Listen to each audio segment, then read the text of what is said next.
And so the war is changing the map of Vietnam. The countryside is being emptied, and the people are moving to the coastal towns where there's safety and food.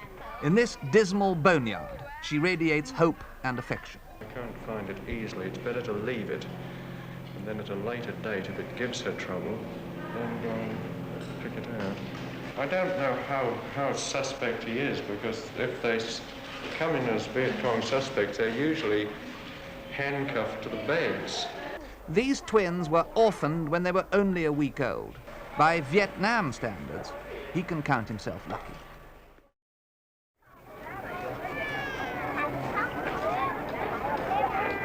In South Vietnam, 1 person in every 10 is a refugee.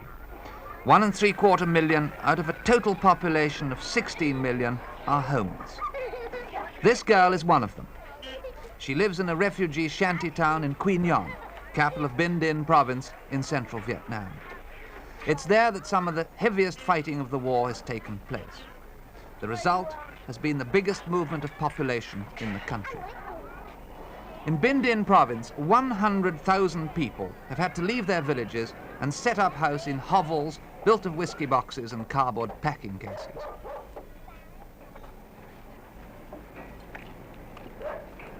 Some of these refugees were made homeless twice. First by Viet Cong invasion, later by American counterattack. And so the war is changing the map of Vietnam.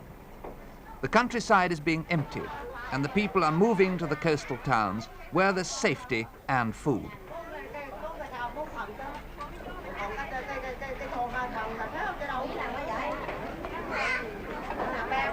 As the fighting increases, so do the refugees, and so too the casualties, although no one seems to know how many civilians are being killed or wounded.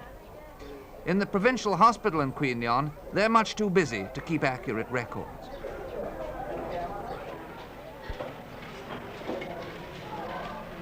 Looks as if I'm a bit of a happy day peddler, and he can go from Mott. The hospital is run by the South Vietnamese civilian authorities, but working with them is a New Zealand medical team of 3 surgeons, 1 doctor and 5 nurses. You can have your drink. The appalling overcrowding and general lack of hygiene would make most people despair. But despite the conditions, a nurse like Jean Goodall manages by sheer personality to create an atmosphere of order and efficiency. In this dismal boneyard, she radiates hope and affection. Come on, would one of you hold a baby on the way back? Would one of you hold a baby on the way back? That's what I mean, I'm making them cry.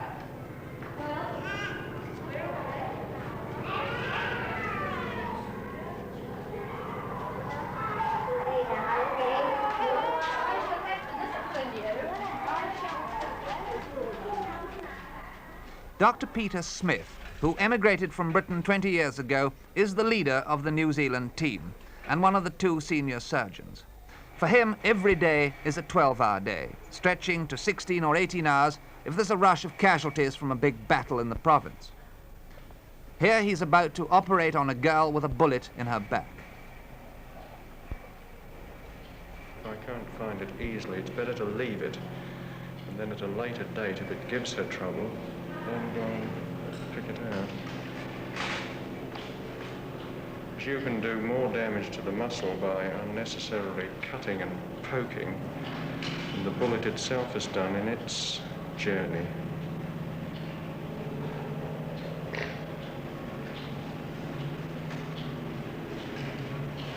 I think the essence of this is if the thing is easy to find and easy to pick out, go ahead and get it out. But don't do more damage by your fiddling than has been done by the injury. I can't feel it unless I can detect it further down here.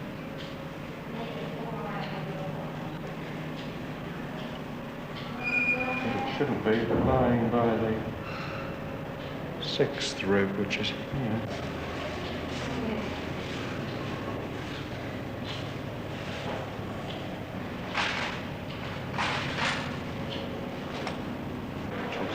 Much smaller than it looks on the film. That's not a 45, is it? It's about a... It's 3-7. Right. But the direction of the wound suggests that this girl was lying down, so that it would suggest that there was some activity going on, that it wasn't just a stray bullet. See, if a person is challenged by sentries or patrols from either side and they don't stop, they'll get shot at. We had a boy in the other day who was chasing his father's buffalo across a paddy field, and somebody shouted for him to stop.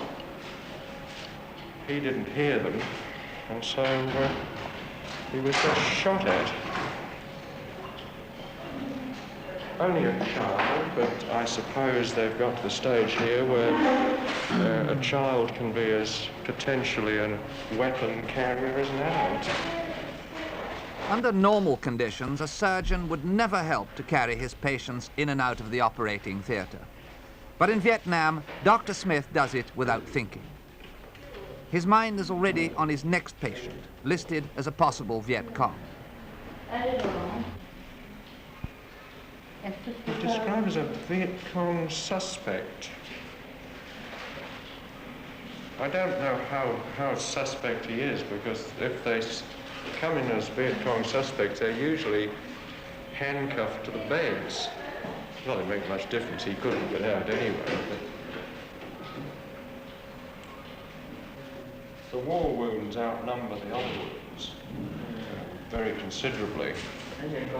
But I suppose about 10 to 1.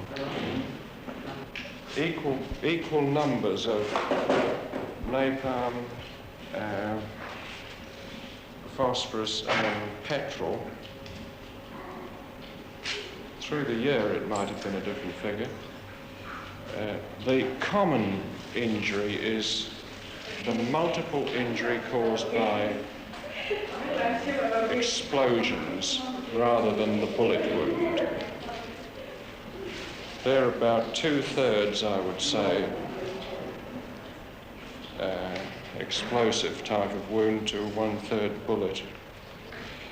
And the feature of most of these, both the bullets and the others, are their multiple wounds, multiple injuries. We always know when there's an operation on in the district. Within a day or two, we'll start getting the casualties. After operating on 10 or 12 patients, Dr. Smith begins his round of the wards. This girl's leg was shattered by a landmine. Many of Dr. Smith's patients are children, caught in the crossfire of the opposing armies. In the overcrowded provincial hospital, there's no time for individual attention or specialized nursing. Whenever they can, the New Zealanders send badly crippled children to a clinic opened a month ago by the British branch of Save the Children Fund.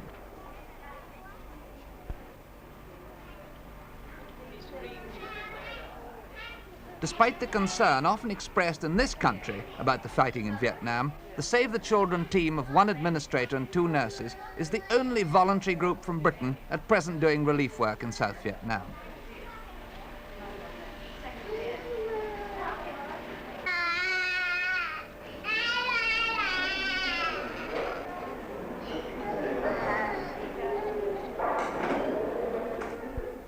Every day, new children arrive from the New Zealanders' hospital. The first job is to wash off the dirt in which most of them are encrusted.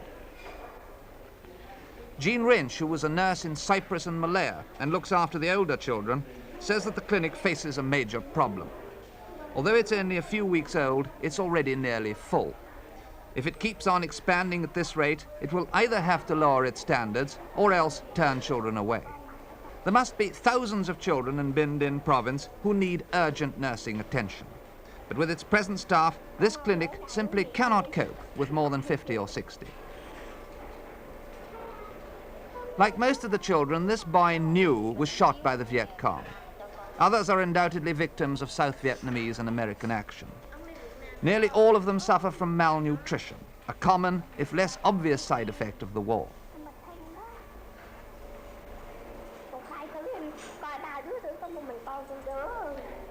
These twins were orphaned when they were only a week old.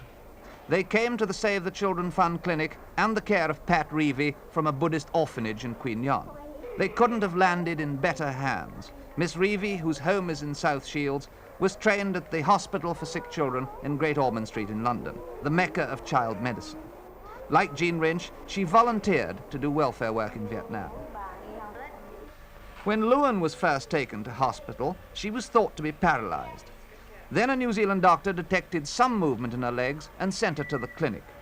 If she'd stayed in the Vietnamese hospital, she would probably never have walked again. But here, with expert nursing, she has a chance.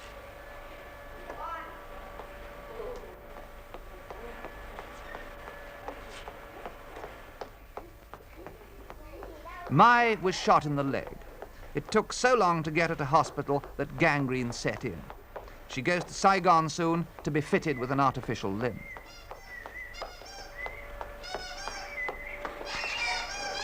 This boy picked up a grenade which blew off part of his hand and blinded him.